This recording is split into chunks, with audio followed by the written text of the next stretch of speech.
You know the usual. Death comes in threes. Nas, Poison. You gotta listen to that. You gotta listen to that song right there. Anyway, when it comes to people dying and the vortex that gets created when people die, you know, they say, you know, people die in threes, or like widows or widowers die shortly after their spouse dies. It's because the connection is so strong that you get pulled up, you get sucked up in that energy. We're so connected, it's just like a ladder. And say a piece of it breaks off, everybody that is on it is going to fall down with that other person. Like it's just a connection thing where the connection is so close that you'll either go through the vortex with them and come out on the other side, like me and my sister. We came through basically together, and from the last life.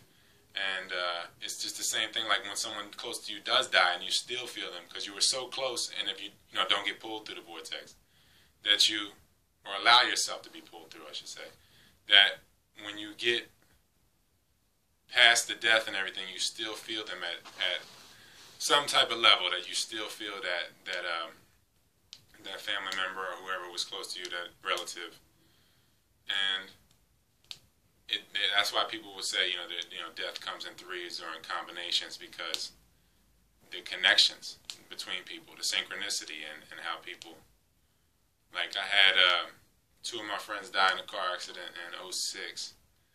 One died, I feel like the second one probably was killed by the hospital, but at the same time he got opened up to get pulled through at that point. So the first one died in a car accident on impact, and the other one died 7 days later. It's just a situation where their whole lives they were brothers, and fundamentally in every way. And in death they're brothers. So in the next life they'll be brothers still. And it'll just manifest in different ways, whether you come out the same womb or not. You're brothers. So when someone is that close and they go, it's just, to reiterate it, you can get pulled through. That's the thing, is we're all one. So to commit suicide or to kill other people, it's just killing yourself. If you kill you, it's gonna kill me. If a father's son gets killed, if there's a closeness there, they could just easily get pulled through. You see people die shortly after someone close to them dies all the time, and that's just because they're so close that they just get pulled through. They get pulled into that energy. It's an energy that goes with converting and just transitioning into the next existence.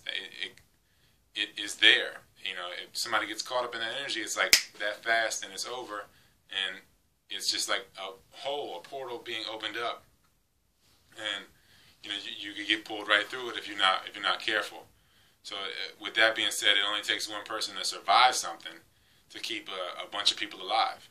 Like, that's why they say they would kill the women and the children. Like, if you kill a woman, you could, or anybody in general, the people that their offspring, their potential offspring and their offspring's potential offspring, in essence, you altered the way that would manifest.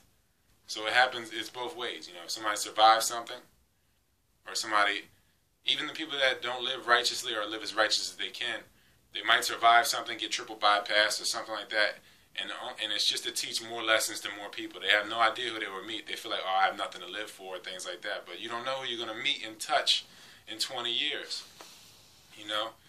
Everybody around you might die, and you might be sitting there miserable, and then you meet somebody in 15 years. And it doesn't have to be a scenario where it's a spouse or anything. It might be a kid, or it might be somebody older than you even, and you just touch them in a way where it changes their life in a way, the people that they're going to touch. And that's the ripples that get created in the universe and forever into existence. So when someone dies or someone escapes death, when we say escape it supposedly, the ripples that are created are immense. The potential is there for a string of deaths or a string of life.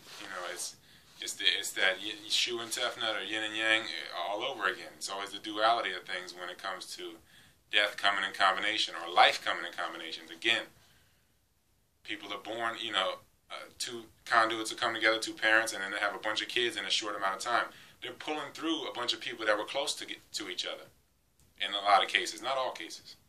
You know, they could be pulling a cousin through, and then they could be pulling a distant uncle through, and then their mother and father, and then they all are family, and they all, you know, go about their life and connect with the people that they're all supposed to connect to, and it's, you know, who you came through, you should celebrate them, but they did their job, they got you here.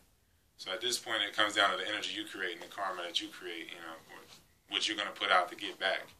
So, again, life comes in combination and death comes in combination. You have a bunch of people getting born around the same time that's part of a similar soul group. You have a bunch of people dying that is part of a similar soul group. Like they say, you meet everybody you're going to meet in 70 years, and then there's a 7-year gap where people are coming and going, basically. And how they come and go is determined, they say, in that 7 years. Just like, you know, 7 weeks after conception, when they say, you know, the Buddhists say that the soul enters the fetus and all that. Like, it's just a time period there, as far as gestation goes, and as far as death goes. That is I won't say universal law, but it is a part of the synchronicity. 70 years, the 7s and 12s in this universe have you know, they have a significance. They resonated at a certain level. So 70 years, 7 weeks, 7-day week, and all that good stuff. It's all, you know, life comes in combinations, death comes in combinations, and there's an order to this thing.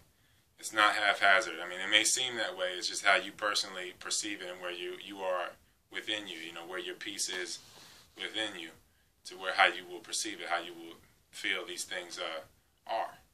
You know, you think, oh, God works in mysterious ways. You know, this person died and this person died, or these babies were born. It's just like how the people are. Because if you look at it like, I'm my grandmother's ancestor. She passed on. As a subtle being still that walks with me, it would behoove her to help guide me, because she will eventually come through me, or the people that come through me in that scenario. So, in essence, my body is her body, because the way I take care of my body determines how she'll come back, and vice versa. So, life and death come in combinations.